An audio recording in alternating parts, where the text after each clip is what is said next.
Messieurs les élus, Monsieur le Président du Cercle Saint-Mathieu, Mesdames et Messieurs, si nous sommes toutes et tous réunis aujourd'hui à la chapelle de Saint-Mathieu et dans le cadre de la 33e édition des Journées européennes du patrimoine placées sous le thème Patrimoine et citoyenneté, c'est pour qu'ensemble nous unissions nos forces autour d'un projet patrimonial participatif et fédérateur, celui de pouvoir restaurer dans son ensemble cet édifice daté du XVIIIe siècle. Le patrimoine est le témoin de notre passé, c'est celui qui lie les hommes à son histoire, à notre histoire. C'est aussi le fruit d'un héritage que nous ont légué nos aïeux à travers les époques, à travers les siècles. La sauvegarde du patrimoine n'est pas un simple engouement, c'est une nécessité.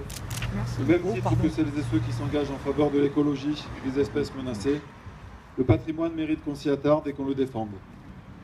Préserver, conserver, valoriser notre patrimoine, c'est aussi parfois lutter contre les affres du temps, contre l'usure de son existence, mais pouvoir le restaurer, le rénover grâce à la générosité des donateurs, c'est l'occasion de lui offrir une seconde vie. Mais c'est aussi la chance de créer un lien particulier, un lien privilégié, un attachement avec le lieu.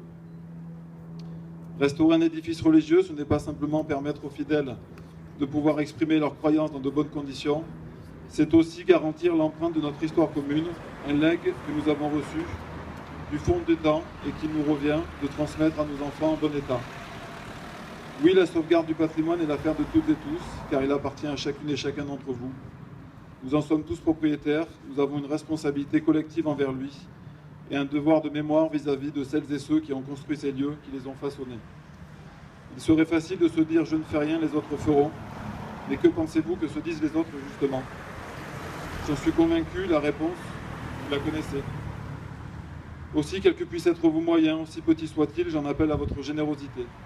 L'association Mission Patrimoine étant reconnue d'intérêt général, j'aimerais préciser à toute fin utile que chaque don bénéficiera d'une déduction fiscale avantageuse et je me tiens d'ailleurs à votre disposition afin d'évoquer ces différentes conditions.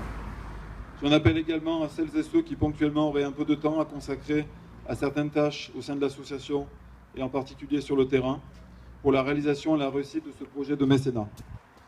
Ce que nous avons fait ensemble en étroite collaboration avec la mairie de Grasse et les différents partenaires pour la chapelle de Saint-Joseph, nous le ferons ici avec vous pour la chapelle de Saint-Mathieu. Je remercie une nouvelle fois Monsieur le maire pour sa bienveillance, pour son attention, pour son dynamisme à l'égard du patrimoine grassois et pour la confiance qu'il porte envers l'association Mission Patrimoine. C'est un réel plaisir de pouvoir travailler une fois de plus avec vous, avec les élus, et avec toute votre équipe. J'en ai donc fini avec cette allocution et vous invite d'ores et déjà, pour celles et ceux qui le souhaitent, à faire un don aujourd'hui en nous retrouvant à l'issue de ces allocutions au Cercle Saint-Mathieu. Je vous remercie de votre attention.